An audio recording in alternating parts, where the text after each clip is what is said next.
இல்ல இல்ல இல்ல சரி சரி பிள்ளைகள் ஓம் சார். இது கேக்குதா உங்களுக்கு? சாரி, பார்க்கக்கூடிய மாதிரி இருக்கா போட்? ஓம் சார். இல்ல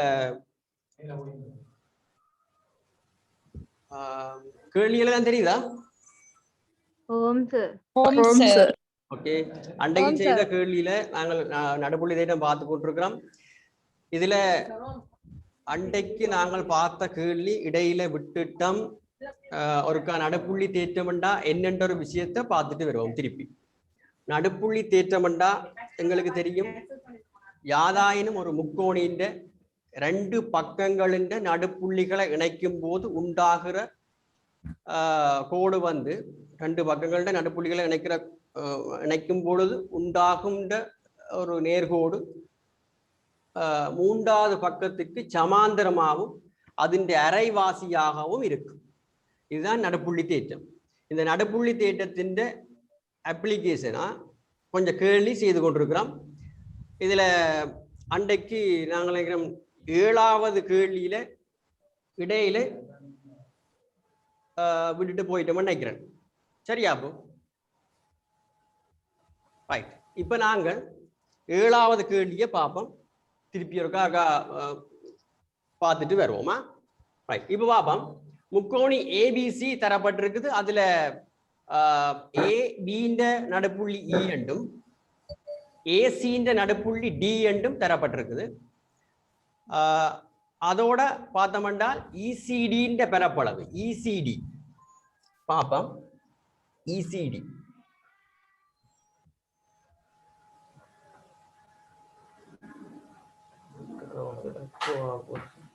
இசிடின்ற பரப்பளவு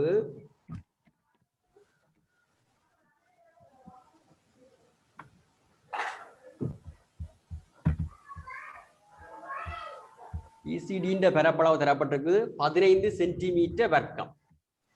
இப்ப கேள்வி, முக்கோணு பிஇடியின் பரப்பளவு யாதுன்றது கேள்வி கேட்கப்பட்டிருக்கு.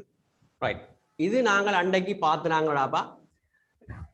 எங்கட ஓலவெல்லையே நினைக்கிறேன் 7வது பாடம் 8வது பாடத்தில் இருக்குறாப்பா. சமாந்தர இரண்டு சமாந்தர கோடுகளுக்கு இடையில இருக்கிற ஒரே அடியை கொண்ட முக்கோணிகள் பரப்பளவில் சமன் என்ற தேற்றத்தின் அடிப்படையில இந்த கேள்விக்கு நாங்க விட கொடுத்து கொள்ளலாம். அன்றைக்கே பார்த்துட்டோம்.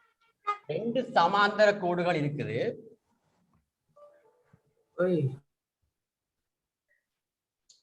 ரெண்டு சமாந்தர கோடுகள் இருக்குது.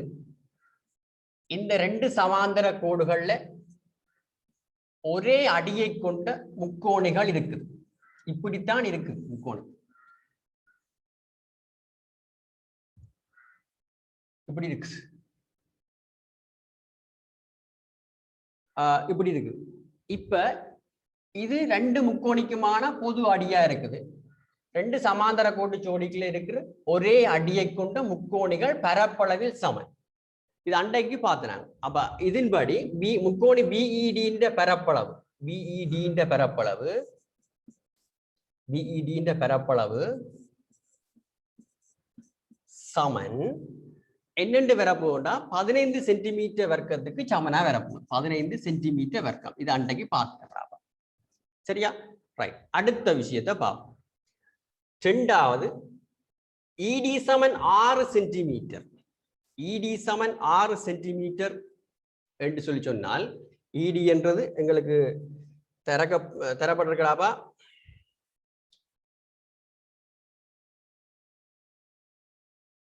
இடி என்றது தரப்பட்டிருக்குது. எங்களுக்கு நடுப்புள்ளிகளை இணைக்கிற கோடுன்றது எங்களுக்கு தெரியும்.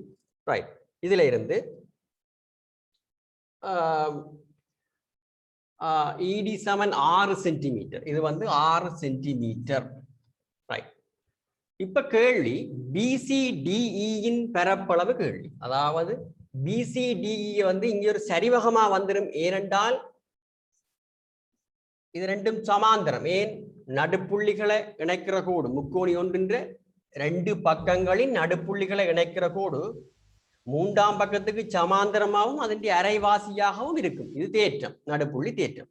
இதன்படி இது ஒரு சரிவகமா வந்துடும். பிசிடிஇ என்றது ஒரு சரிவகம். ஆக எங்களுக்கு சரிவகத்தின் பரப்பு காண வேண்டி இருக்கு. இப்ப சரிவகத்தின் பரப்பு காணாம இருந்தால் சரிவகத்தின் பரப்புக்கான சூத்திரம், சரிவக பரப்புக்கான சூத்திரம்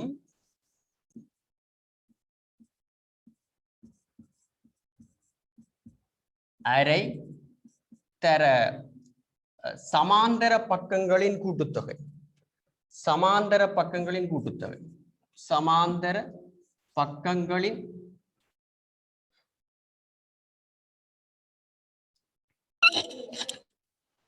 சமாந்தர பக்கங்களின் கூட்டுத்தொகை. கூட்டுத்தொகையா சுருக்கமானதுடன் தர செங்குத்து உயரம். சரியான? இப்ப இதுல பார்த்தோம்னா சமாந்தர பக்கங்களின் கூட்டுத்தொகைக்கு சமாந்தர பக்கங்களின் கூட்டுத்தொகைகளாவா எங்களுக்கு இருக்கிற பிரச்சனை என்னென்றால் செங்குத்துயரம். சமாந்தர பக்கங்களுக்கு கூட்டுத்தொகை பிரச்சனை இல்லை, செங்குத்துயரம் பிரச்சனை. இங்க சரிவக பரப்பு காண்றதுக்கு செங்குத்துயரம் பிரச்சனையா இருக்கு. ரைட். அப்ப நாங்க செங்குத்துயரத்தை காண வேண்டி இருக்குது. செங்குத்துயரம் காணணுமா இருந்தா ரெண்டு பக்கங்களின், அதாவது ரெண்டு சமாந்தர கோடுகளுக்கு இடையிலான செங்குத்துயரம் என்றைக்கும் எந்த இடத்திலையும் மாறாது. எந்த இடத்திலையும் மாறாது. அப்ப அந்த செங்குத்துயரத்தை காண்றதுக்கு இலகுவான வழி எங்களுக்கு என்ன இருக்குன்றால் இந்த முக்கோண பரப்பு 15 சென்டிமீட்டர் வர்க்கம் என்று தரப்பட்டிருக்கு. அப்ப முக்கோணி இசிடி பரப்பு முக்கோணி இசிடி பரப்பு சமன் 15 சென்டிமீட்டர் வர்க்கம். இது அன்னை பார்த்துனாங்கடா. அப்ப திருப்பி பார்க்கிறோமா? அரை தர அடி இங்க 6 சென்டிமீட்டர், தர செங்குத்தியரம் இங்க எச்சாக இருக்கும். எச் வச்சுக்கொள்வோம். எச் சமன் 15 சென்டிமீட்டர் வர்க்கம்.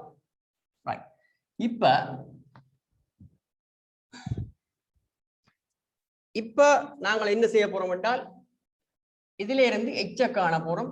ரெண்டால சுருக்குவோம். சுருக்கினோம்டா என்ன வரும்டா? இங்க 3 வரும். 3ஆல அங்க சுருக்குவோம். அதாவது 3h சமன் 15 சென்டிமீட்டர். தெளிவில்லாம இருக்கோ பிள்ளைகள்?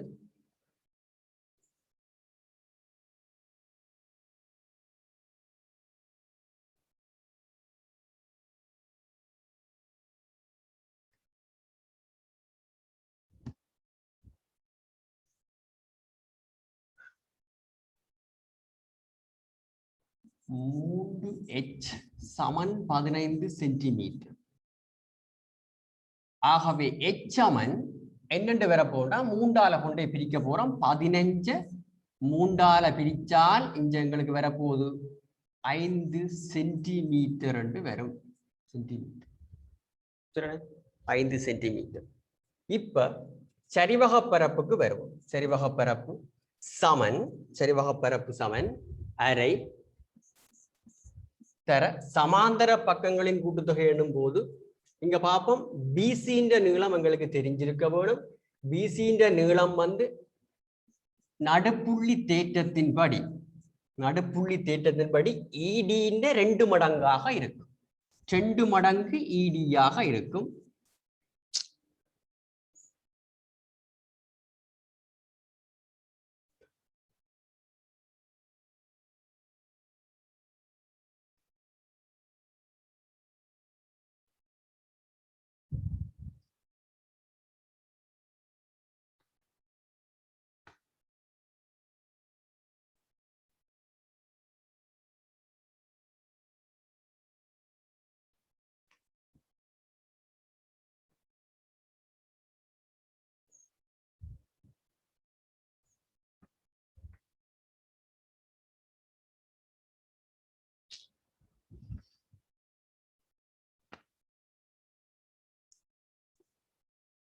ரெண்டு மடங்கு இடியாக இருக்கும்.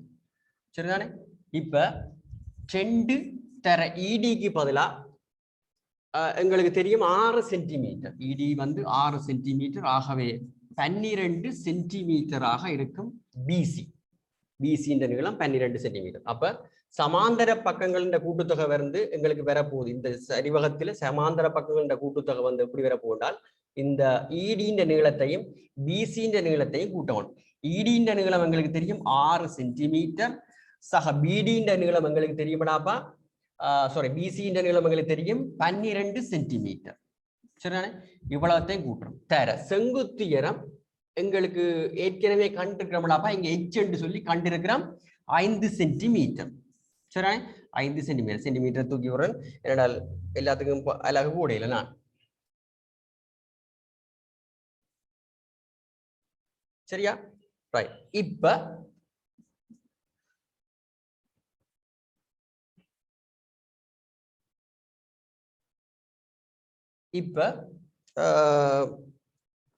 சுருக்குவோம்.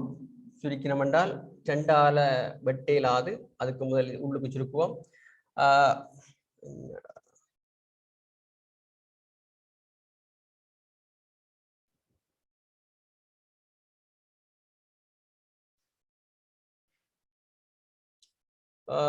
அரை தர 6ஐயும் 12ஐயும் கூட்டினோம்னா 18 தர 5. இந்த 2ஆல இதை சுருக்கினோம்னா 9. 2ஆல சுருக்கினோம்னா 9. 2ஆல சுருக்கினோம்னா 9 தர 5. 9 45 என்று வரும். சென்டிமீட்டர் வர்க்கம். சென்டிமீட்டர் வர்க்கம். அப்ப 45 சென்டிமீட்டர் வர்க்கம். சரிதானே பிள்ளைகளுக்கு? இது கொஞ்சம் தெளிவில்லாம கிடக்கிறாப்பா. என்னடா செட்டிங்குகள் கொஞ்சம் பிரச்சனையாக கிடக்குது. சரிதானே? ஏதாவது குறையண்டா திருப்பி கேளுங்கோ. ரைட். பிள்ளைகள் யாருக்காவது விளங்கையில குழப்பமா கிடக்குதுன்னு சொன்னா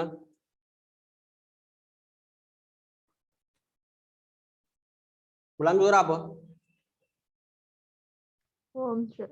ஓகே. அடுத்த கேள்விக்கு வருவோம். அடுத்த கேள்வி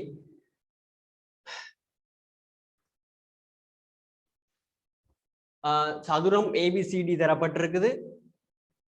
பக்கங்கள் ஏபி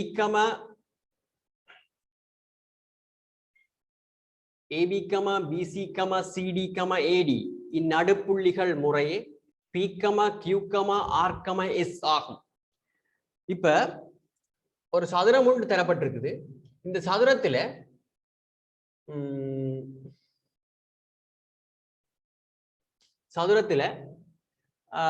பக்கங்கள்ல நடுப்புள்ளிகள் தரப்பட்டிருக்கு. அப்ப எங்களுக்கு சதுரம் என்றபடியா எல்லா பக்கத்திலையும் சமனாக வரப்போகுது. எல்லாம் சமனாக வரப்போகுது. அதாவது இது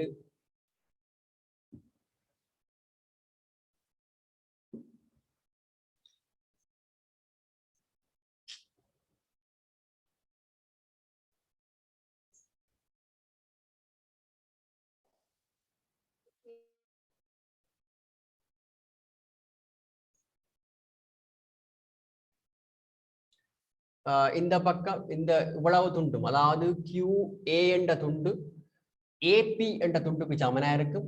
PB என்ற துண்டு PS-க்கு சமனா இருக்கும். SC வந்து RC-க்கு சமன். RC RD-க்கு சமன். RD DQ-க்கு சமனா இருக்கும். ஏனென்றால் சதுரம்.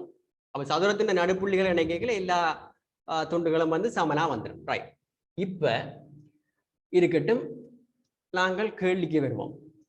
ஏபி சமன் 10 சென்டிமீட்டர். ஏ என்றது மேல இருக்கிற அந்த கோணர்ல இருக்கிற புள்ளி. அடுத்தது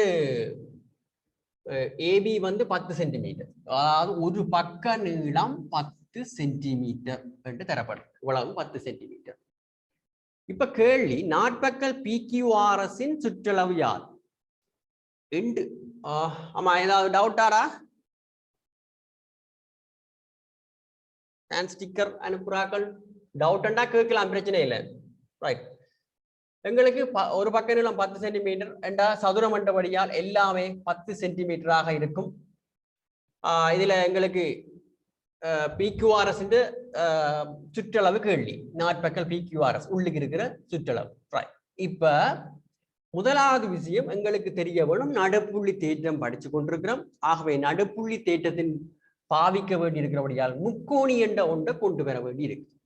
அப்ப நான் என்ன செய்ய போறேன், இந்த ஏசி என்ற கோட்டை இணைக்கிறேன். ஏசி என்ற புள்ளிகளை இணைக்கிறோம். அப்ப அது ஒரு நேர்கோடாக வரும்.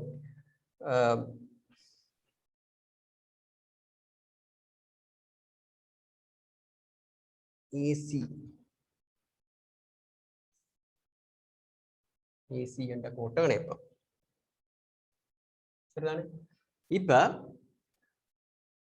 இணைச்சால் இது இப்ப ஏபிசி என்றது ஒரு முக்கோணியாப்பா. முக்கோணி ஏபிசியில PS என்றது பக்கங்கள் நடுப்புள்ளிகள், அதை இணைக்கைகள வார PS என்ற கோடு ஏசிக்கு சமாந்தரமாக இருக்கும். அதே நேரம் ஏசி அரைவாசியாக இருக்கும். அப்ப இந்த PS வந்து எதுக்கு சமன்? PS சமன் அரை ஏசி. அதே மாதிரி இந்த QR அதாவது ADC என்ற முக்கோணியில இந்த ஏசி என்ற பக்கத்தின் அரைவாசியாக QR இருக்கும். QR சமன் அரை ஏசி. அதே மாதிரி மற்ற வளத்துக்கு இணைச்சமா இருந்தால், BD என்ற கோட்டை இணைச்சமா இருந்தால், இங்க சதுரம் என்ற காரணத்தினால மூலை விட்டங்கள் எல்லாம் சமனா இருக்கும். அதாவது ரெண்டு மூலை விட்டங்கள் இருக்கு. ஏசி என்ற மூலை விட்டம் இருக்குது, BD என்ற மூலை விட்டம் இருக்குது. அப்ப அதுல பார்த்தோம்னா சதுரம் என்ற காரணத்தினால மூலை விட்டங்கள் சமன். அது இருக்கட்டும். இப்ப PQ நீளம் வந்து PQ சமன் அரை BDக்கு சமன், அரை BD. அதே மாதிரி PS என்றது PS இல்ல RS என்ற நீளம் அரை மடங்கு RS என்ற நீளம் அரை மடங்கு BDக்கு சமன். இப்ப சுற்றளவு கேட்டால் நான் PS QR PQ RS இவ்வளத்தையும் கூட்டணும். அப்ப சுற்றளவு காண்றதுக்கு என்ன செய்யணும்? சுற்றளவு PQ சக QR சக RS சக SP இவ்வளவத்தையும் கூட்டணும். அதாவது இதுல நான் PS எல்லாம் போட்டிருக்கிறேன். PS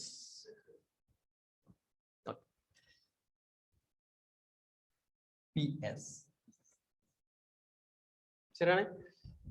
RS PQ QR PS. Right.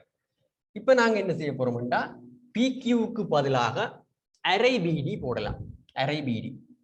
இந்த அரை BD யாருக்கு சமன்டா அரை ஏசிக்கு சமனா இருக்கும். அரை ஏசிக்கு சமன். அதே மாதிரி அரை அது RSம் அரை BD தானே, அதுக்கும் அரை ஏசிக்கு சமனாக இருக்கும். ரைட். அப்படி என்றால் இதுல எல்லாமே அரை ஏசிக்கு சமன். அப்ப இவ்வளவும் சமனா வந்துட்டு PQ QR RS PS இவ்வளவும் சமன் என்ற காரணத்தினால நான் 4 தர அரை ஏசி என்று போடுறேன். இது விளங்குதா இல்லையா? 4 மடங்கு அரை ஏசி என்று போடுறேன். சரிதானே வழியில்? ஓகே. இப்ப 2ஆல சுருக்குவோம். ஓகே. 2ஆல சுருக்கணும்னா 2. ஆகவே 2 ஏசிக்கு சமன். அப்ப ஏசி இந்த நீளத்தை கண்டுபிடிச்சிருந்தா சரிங்களாப்பா. சுற்றளவு ஆற்ற சுற்றளவு PQRS என்ற சுற்றளவு வந்துடும். ஆக நான் ஏசி என்ற நீளத்தை கண்டுபிடிக்கும். ஏசி என்ற நீளம் எங்களுக்கு காணலாமடாப்பா ஈஸியா. எப்படி என்றால் பைதகரஸ் தேற்றம் என்ற ஒன்றை பாவிச்சு செய்யலாம். பைதகரஸ் தேற்றம் ஏனென்றால் செங்கோண முக்கோணி என்ற உருவாக்கலாம். முக்கோணி ABC வந்து செங்கோண முக்கோணி. இதுல செங்கோண முக்கோணி வரும். ஆக பைதகரஸ் தேற்றத்தின்படி இதில் எழுதுறேன்.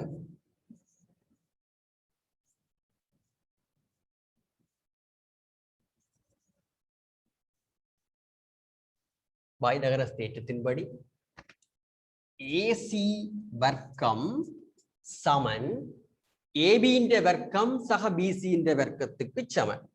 AB வர்க்கம் 10 சென்டிமீட்டர் வர்க்கம் 10 வர்க்கம் சக BC வர்க்கம் அதேதான் 10 சென்டிமீட்டர் வர்க்கம். ஆகவே 10 வர்க்கம். ஆக AC வர்க்கத்தை நான் போடலாமடாப்பா. AC வர்க்கத்தை நான் போடலாம். 2 தர 10 வர்க்கம் என்று போட்டுக்கொள்ளலாம் AC வர்க்கத்தை. சரிதானே? இப்ப AC சமன் வர்க்க மூலத்துக்குள்ள 2 தர 10 வர்க்கம் என்று வருது. இதுல வர்க்கங்கள் இருந்தா தூக்கி வெளியில போடலாம் வர்க்கம் போறதுக்கு, அது எங்களுக்கு தெரியும். அப்ப அதன்படி 10 வர்க்கம் இருக்கிறபடியா 10 தூக்கி வெளியில போடுவோம். 10 வர்க்கமூலம் 2 சென்டிமீட்டர். ஆக AC சமன் 10 வர்க்கமூலம் 2 சென்டிமீட்டர். இப்ப நாங்க என்ன செய்ய போறோம் என்றால் கொண்டே அங்க விடையில போட வேண்டிய, எங்களுக்கு தெரியும் ஏற்கனவே நாங்க பார்த்துட்டோம். ஏசின்ற நீளம் தான் எங்களுக்கு கேள்வி. அதாவது ஏசின்ற நீளம், அதாவது சுற்றளவு, எங்களுக்கு சுற்றளவு யார்கிட்ட சுற்றளவுனா PQRS சுற்றளவு வேணும். அதுல நாங்கள் என்ன செய்து போட்டோம்னா 2 மடங்கு ஏசிக்கு சமன் என்று சொல்லி போட்டோம் என்ற காரணத்தினால இப்ப நாங்கள் என்ன செய்ய போறோம் என்றால் இதுல கொண்டே பிரதியிட போறோம். 2 தர ஏசிக்கு பதிலாக 10 வர்க்கமூலம் 2. 10 வர்க்கமூலம் 2 பிரதியிட்டம் என்றால் 2 வர்க்கமூலம் 2 சென்டிமீட்டர் என்று வேறு. 20 வர்க்கமூலம் 2 சென்டிமீட்டர் என்று வேறு. இதுல என்னென்றால் கொஞ்சம் செட்டிங்கள் கொஞ்சம் சிக்கலா இருக்கிறதால இன்றைக்கு கொஞ்சம் நெருக்கடியா கிடக்குது. இதுல எழுதுறதுக்கு கொஞ்சம் சரிதானே. ஏதாவது விளங்கல் என்றால் கேட்டுக்கொள்ளலாம் பிள்ளைகள், சரிதானே. கிளியர் இல்ல அப்படி ஏதாவது பிரச்சனை என்றால் சொல்ல வேணுமா. இப்ப நாங்கள் அடுத்த கேள்விக்கு போவோம். ஏதாவது எழுதுறதுக்கு நேரம் வேணுமோ? இல்ல சார். ஓகே ஓகே, ஒரு 3 மினிட்ஸ் வரேன். அங்க வடக்கண்டு 2 மினிட்ஸ்.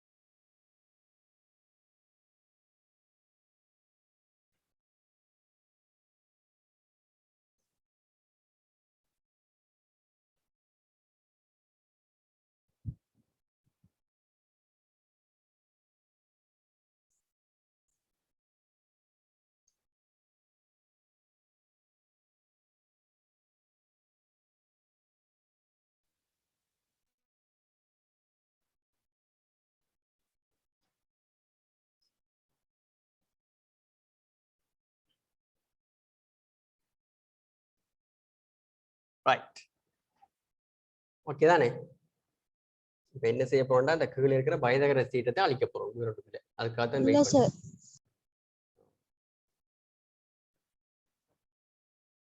இந்த பைதகரஸ் தேற்றத்தின்படி என்றதை அழிக்க போறோம், அதுக்கு தான் வெயிட் பண்ணி கொடுக்கனா.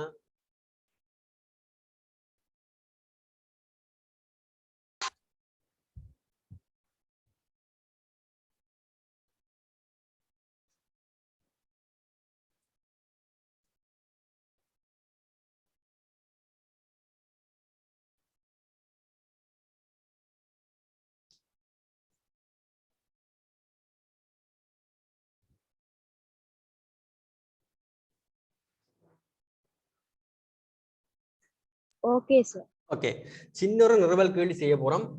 இதுல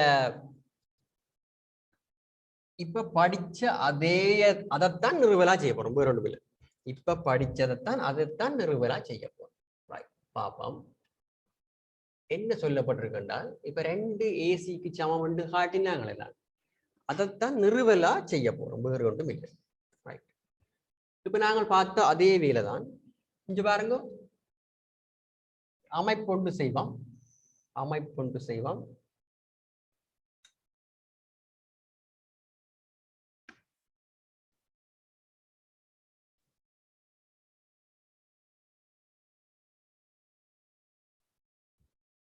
ரைட், இருக்கட்டும். அமைப்பொண்டு செய்ய போறோம். என்ன செய்ய போறோம் என்றால் ஏசியை இணைக்க போறோம். சரிதானே. ஏசியை இணைக்க போறோம். நிறுவல் ஏற்கனவே நான் சொன்னால் நிறுவல் என்றால் தரவு நிறுவ வேண்டியது எழுத வேணும். அப்ப நாங்கள் முதல் நிறுவ வேண்டியது எழுதிட்டு வரணும் என்றால் என்ன கேள்வி என்றது தெரிய போகணும். நிறுவ வேண்டியது எழுதுவோம். நிறுவ வேண்டியது நிறுவ வேண்டியது என்னென்றால் PQRS என்ற சுற்றளவு நாட்பக்கல்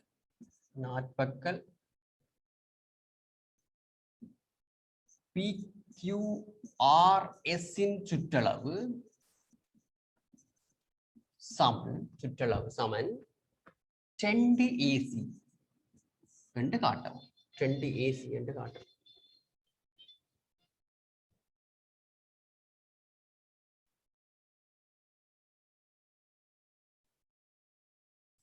AC என்று காட்டவும்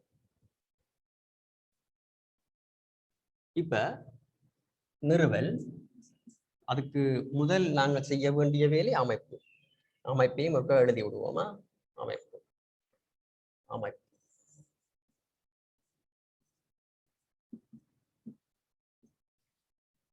அமைப்பு இப்ப என்ன செய்வோம்னா A,C ஐ இணைக்க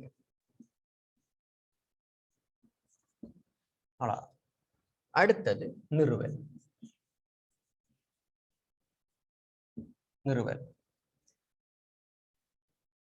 என்ன இங்க சொல்ல வேணும் என்றால் முக்கோணி அதாவது நடுப்புள்ளி தேட்டத்தை கொண்டு வந்து போட போறோம் ஏற்கனவே பார்த்துட்டோம் கணக்கு செய்து பார்த்துட்டோம் என்ன மாதிரி நாங்கள் முதல் கணக்கு இதுதான் இதே முதல் கணக்கைத்தான் அப்படியே நிறுவலா மாத்திக்கிறோம் முக்கோணி ஏபிசியில்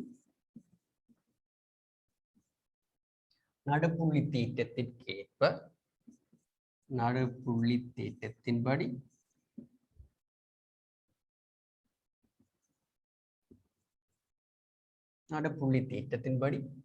என்ன காரணம் போடலாம் PS சமன் அரை AC என்று போட்டுக்கொள்றேன் அரை AC இதுல நான் நடுப்புள்ளி தேற்றத்தின்படி என்று போடுறேன் அதுல நான் காரணத்தை ஏன் அப்படி வந்துட்டு காரணத்தை போடுறேன் AB, BC இந்த நடுப்புள்ளிகள் AB, BC இன் நடுப்புள்ளிகள்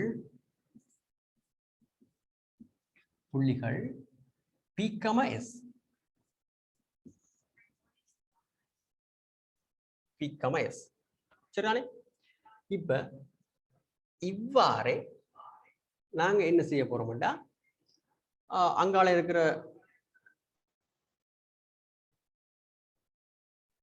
மற்ற முக்கோணிகளுக்கும் பார்க்கலாம் அதன்படி ADC என்ற முக்கோணி பார்க்கப்பட்டார் இவ்வாறே முக்கோணி ADC முக்கோணி ADC-யில் நடுப்புள்ளி தேற்றத்தின்படி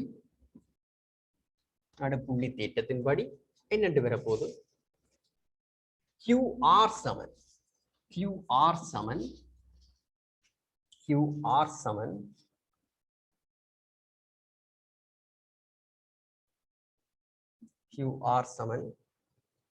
அரை AC என்று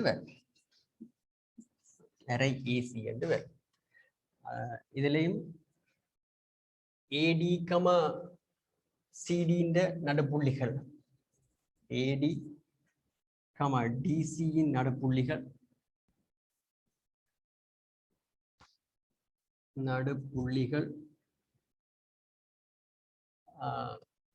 RR என்றால் Q,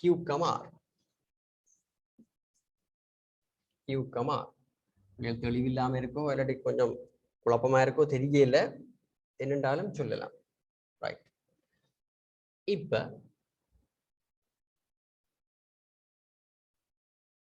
நாங்கள் 2 முக்கோணிக்கு சொல்லி போட்டோம் இவ்வாறே மிச்சத்தை சொல்ல போறோம் சரி இவ்வாறே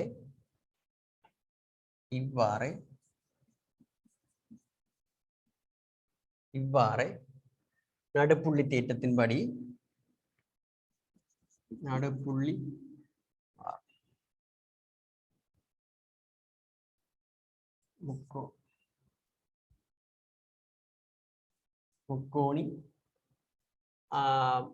முக்கோணி ABD-யில் முக்கோணி ஏபிடியில் நடுப்புள்ளி தேற்றத்தின்படி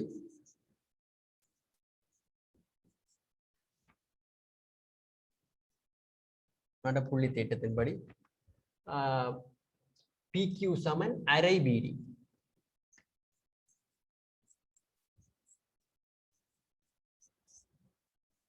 அதே மாதிரி RS சமன் அரை BD.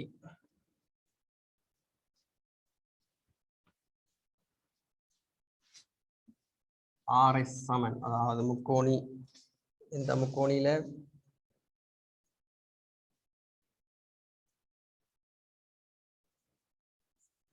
முக்கோணி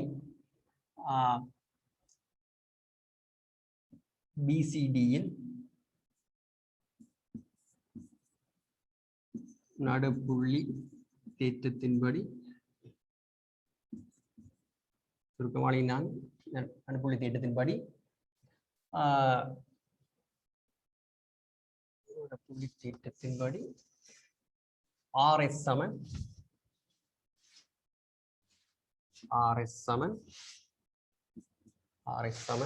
அரை BD.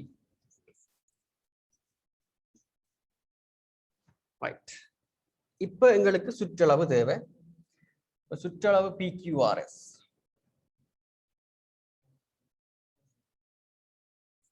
நாட்பக்கல்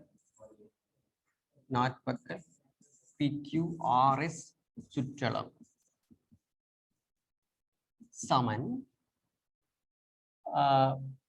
PQ சக PS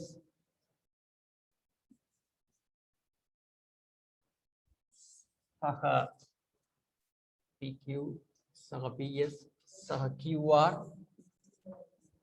சக RS.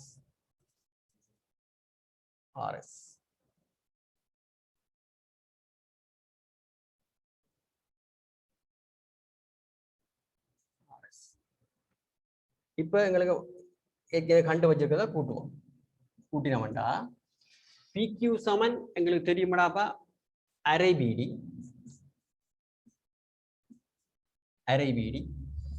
சக PS க்கு அரை AC சக QR க்கு அரை AC சக RS க்கு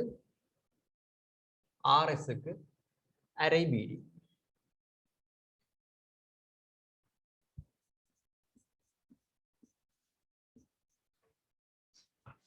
இப்ப இதுல எங்களுக்கு ஒரு சின்ன ஒரு விஷயம் தெரிய போகுது.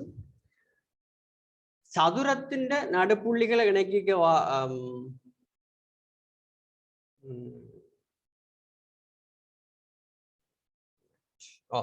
சதுரத்தின் மூலை விட்டங்கள் எல்லாமே சமன் என்ற விஷயம் எங்களுக்கு தெரிஞ்சிருக்க வேணும். அதாவது பண்பு, சதுரத்தின் பண்புகள் எங்களுக்கு தெரியும். ஏற்கனவே சின்னல இருந்து பார்த்து கொண்டு வரப்படாப்பா. சதுரத்தின் பக்கங்கள் எல்லாம் சமன், சதுரத்தின் அகக்கோணங்கள் எல்லாம் செங்கோணம், அதை விட சதுரத்தின் மூலை விட்டங்கள் சமனாக இருக்கு. சதுரத்தின் மூலை விட்டங்கள் சமன். அதன்படி AC சமன் BD என்ற முடிவை நான் எடுத்துக்கொள்ளலாம். AC சமன் BD. அப்ப AC சமன் BD நான் இங்க பாவிச்சேன் என்றால் எல்லா BDக்கும் பதிலாக நான் AC என்றதை போட்டுக்கொள்வேன்.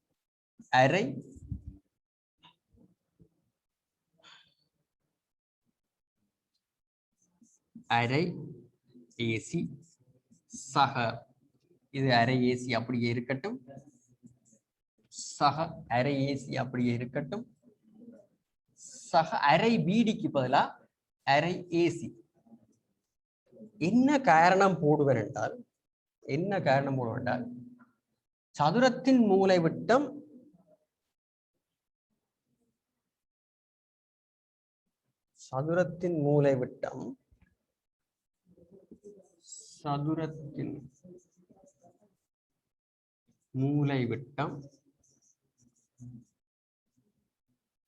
AC சமன் BD என்ற காரணத்தினால நான் BD எல்லாத்துக்குமே நான் AC போட்டிருந்தேன். ரைட். இப்ப ஒன்றுமில்லை, கூட்ட வேண்டிய சமன் அரை ஏசிஎம் அரை ஏசிஎம் கூட்டினா ஏசி இஞ்சால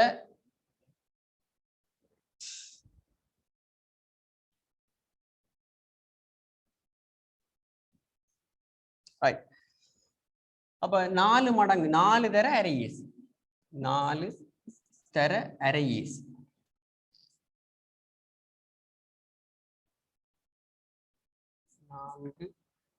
தர அரை ஏசி அரை ஏசி இந்த ரெண்டால சுருக்கினமண்டா 2 ஏசி என்று வந்து சேரும் கொஞ்சம் நெருக்கமா போச்சோ தெரியல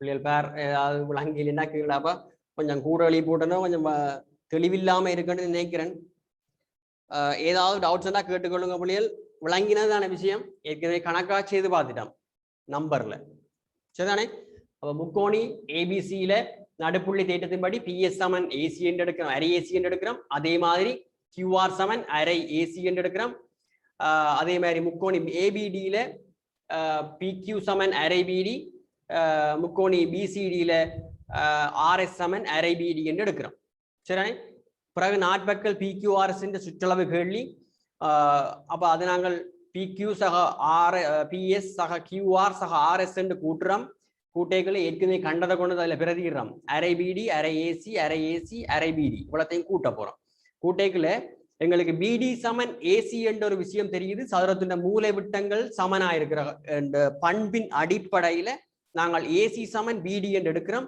அப்ப பிடி இருக்கிற இடத்துக்கு எல்லாத்துக்கும் ஏசி போடுறோம் ஏனென்றால் எங்களுடைய விடை ஏசியில இருக்கிற காரணத்தால் ஏசி என்று விட வர வேணும் அப்ப நான் பிடியை இல்லாம பண்றேன் பிடியை எல்லாம் பண்ணைக்குள்ள எல்லா ஏசியையும் கூட்டைக்குள்ள 4 தர அரை ஏசி விட எங்களுக்கு 2 ஏசி என்று விட வரும் சரிதானே ரைட் சரிதானே பிள்ளைகள் அடுத்தது போவோம் சட்டன் ரைட் இப்ப இந்த கேள்வி செய்யுங்களாப்பா தரப்பட்ட உருவில் ஏபி ஏசி என்பவற்றின் நடுப்புள்ளிகள் முறையே டி